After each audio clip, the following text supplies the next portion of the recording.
Welcome to United Report, your ultimate source for everything Manchester United. From breaking news to in-depth analysis, we've got you covered with all the updates, transfers, and match highlights you need. If you're a true Red Devil, this is your home. Hit that subscribe button and let's dive into the world of United together. Patrick Dorgu's former coach has advised him not to join Manchester United because of the club's lack of stability. The Manchester Evening News confirmed last week that talks between United and Lecce were ongoing over a potential move for the left wing-back, but nothing had been finalised. Dorgu is naturally left-sided but can also play on the right. Ruben Amorim's system heavily relies on wing-backs, but Diogo Dalot and Noussair Mazraoui have predominantly operated in those positions since his appointment from Sporting Lisbon, and neither have looked a natural fit. Lecce's president has outlined his club would prefer to keep Dorgu, but a deal could be struck in the final week of the winter window for a bid in the region of €40 million, £33.8 million. If United can agree a deal for Dorgu, Tyrell Malacia will be allowed to leave, meaning Amorim's defensive options could be freshened up by the time of the February 3rd transfer deadline. However, Dorgu has been warned against joining United by his former coach Jens Funskov Olsen, who worked with the young defender with Denmark's under-19 national side. Reflecting on coaching Dorgu, Olsen said in an interview with Tipsbladet, "The thing is that there are many paths to the goal. Patrick left North Zealand and went to a slightly smaller place in Italy and took the chance there, where he has been really well educated, especially in the defensive part of the game, where he may have lacked something at Lecce. I was really happy with him, with Denmark's U19. I think he had some exciting skills. I had him on the national team, and he stuck with it pretty quickly. Patrick is fast, he is forward-thinking, he can head both offensively and defensively, and he has a very, very good left foot. He is a creative player who can also play on the pitch and solve some things. I am incredibly happy that I brought him in and just believed in him in that situation, and I am really happy for him in terms of how his career has developed." Olsen added, "If I have to be a little cheeky, I hope he chooses something other than Manchester United right now. I don't know if it's a bad fit, but they're just in a period where I don't know if you can afford to say no to United, but maybe somewhere where there's a little more structure and where things fit in with his pace. Sometimes things have to go in the right order, if you can say it like that."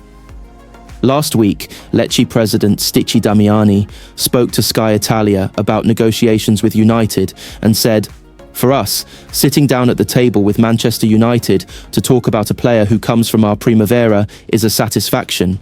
It means that the club's growth path is notable. We explained to them that our desire at the moment is to keep the team unchanged, keeping all the big names, Dorgu in particular. We made it clear that for us this year is an important appointment with history. We could achieve the third historic salvation. Although we are flattered by their offer, the priority for us is the sporting result. Dorgu has made 23 appearances for Lecce this season and has contributed 3 goals. A Manchester United starlet who has earned praise from Bruno Fernandes has explained his decision to head out on loan. Ethan Wheatley's move to join League Two leaders Walsall until the end of the season was confirmed on Saturday, making his debut for the club just hours later as a second-half substitute during their 3-0 defeat at Bradford City. The 19-year-old was previously linked with a switch to either Ryan Reynolds' Wrexham or their League One rival Stockport County. Meanwhile, Dutch second-tier side SC Cambuur were also connected with the striker last week by local media outlet the Leeuwarden Courant. The announcement he would be signing for Walsall was made after he registered 4 senior appearances for United and won the Under-18s Premier League Cup in 2024. Wheatley outlined his reasons for joining the 4th-tier outfit in an interview published on the official Walsall club website. The likelihood of receiving regular first-team minutes appeared to be the main determining factor.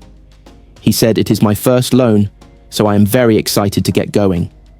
The club is currently top of the league, so I am coming into a winning environment, and I am looking forward to that, and hopefully we can kick on for the rest of the season, and I can help the team to do good things. I had interest from other places, but they didn't have as many games left in the season. And a big thing for me is earning game time and trying to play as much as possible in the men's game. and hopefully I can do that and stamp my mark and impress. Last season, Wheatley became the 250th player from United's academy to make a senior bow at Old Trafford. He reached the major milestone when he was substituted onto the pitch in a 4-2 win against Sheffield United on April 24th. He later revealed that shortly before he came on, his teammate Bruno Fernandes promised to provide him with an assist. The hot young talent was unfortunately unable to mark the occasion with a goal, despite the best efforts of the United captain. Wheatley told MUTV afterwards, Fernandes pulled me to the side and said, "I've got 9 minutes to try to get you a goal." So I was just trying to get into positions for him, and obviously, it didn't come, but hopefully soon. While he was unable to set the youngster up on that occasion, Fernandes backed Wheatley to score plenty of goals in his career. He said, "I tried to give him a goal because he is a young kid coming through the academy. I know the moment is massive for him, and getting a goal in his first appearance would be massive. I couldn't give the assist for him, but I tried. At the moment, I rushed it a little bit too much. If he gets chances in the future, he will get his goals too." Andre Onana believes Manchester United showed character, determination and patience to win against Fulham. United failed to record a shot on target in the first half at Craven Cottage, but eventually found a breakthrough in the 78th minute, thanks to a deflected shot from Lisandro Martinez. Martinez tried his luck from the edge of the box, and his effort struck Sasa Lukic before looping over Bernd Leno, who was unbailed to make a save despite getting fingertips to the ball.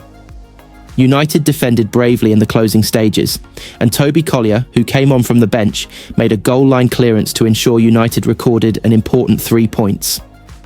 The win also meant United secured back-to-back victories, and it lifted the club to 12th in the Premier League table.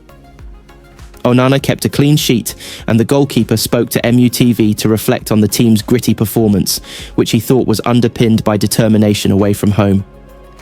"It feels great, especially with the way we won," he said. "We didn't create many chances, but the most important thing is to win, and we showed a lot of character, determination, and patience. Like I always said, we win together, we lose together, bad moments will come, and good moments will come. We have to stick together. It doesn't matter what happens. It's very important to keep momentum. It's always about momentum. We have to follow it, win games, and get confidence, and we have to enjoy it. Because, at the end of the day, when things are going good, everyone is happy. It's what we want, because we are Manchester United. We are under the obligation to give everything on the pitch. Hopefully this game was the turning point, and from here we move on. We are in this together." Onana's position as United's first-choice goalkeeper has come under pressure again, and he was dropped to face Rangers after making a bad mistake in the 3-1 defeat to Brighton. However, Ruben Amorim recalled Onana to the starting team against Fulham, and it will be interesting to see whether he opts to start Altay Bayindir in this week's Europa League clash. Manchester United moved up to 12th in the Premier League table with a scrappy 1-0 win at Fulham earned via a late Lisandro Martinez goal. It had been a terrible game that lacked any attacking quality until Martinez finally broke the deadlock. The centre-back deserved credit for getting in front of Rodrigo Muniz to win possession, and having been encouraged to join the attack of late, he strode forward and tried his luck. His shot took a deflection off Sasa Lukic and looped over Bernd Leno.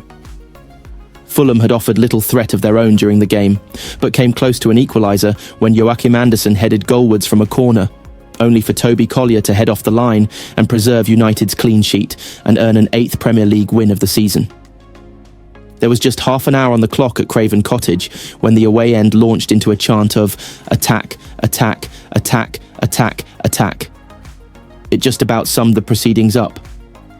With a third of the game gone, United hadn't had a shot, and that record barely improved across the 90 minutes.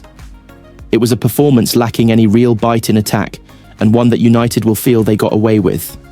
That away end had given up their Sunday for this anti-social kickoff, and they did not like what they were seeing.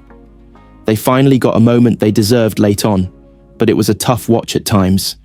United looked better defensively, and they are starting to improve in that area of the pitch. Now, the challenge is to develop more of an attacking threat to their game. When United got a throw in an attacking position just before half-time, Bruno Fernandes ordered Harry Maguire and Matthijs de Ligt to go up, and when Carlos Fernandes stood on the edge of the technical area, it was clear this was a set piece worked on in training. Maguire took up a position off the pitch, ready to run on and get a better leap for his flick on, which showed there was a plan there. The plan didn't involve Diogo Dalot running up for a long throw and then going backwards instead. On the opposite side of the pitch, Carlos Fernandes shrugged his shoulders. That wasn't in the plan. The game was less than 5 minutes old when Rasmus Højlund had a pop at Andre Onana, telling him not to clip long balls up for him to challenge for with the imposing Joachim Andersen and Calvin Bassey. Andersen had already let Højlund know he was there a couple of times, and he seemed intent on bullying his international teammate, whose strengths and weaknesses he would have been well aware of. There is a sense that Højlund can be bullied in physical aerial battles, and while his hold-up play is improving, he is better at getting the ball into feet, with a centre-back behind him, than in the air to challenge for. He told Onana as much. It was the second time already that an aimless pass towards Højlund simply resulted in a turnover of possession. Amorim had told United fans that he didn't want them to sing about him, but instead to direct that support to the players. At the moment, they are ignoring those instructions. If the supporters had a better relationship with those players, then maybe it would be different. But at a time of near crisis, it is the man in the dugout they are backing over players that they feel have let them down time and time again.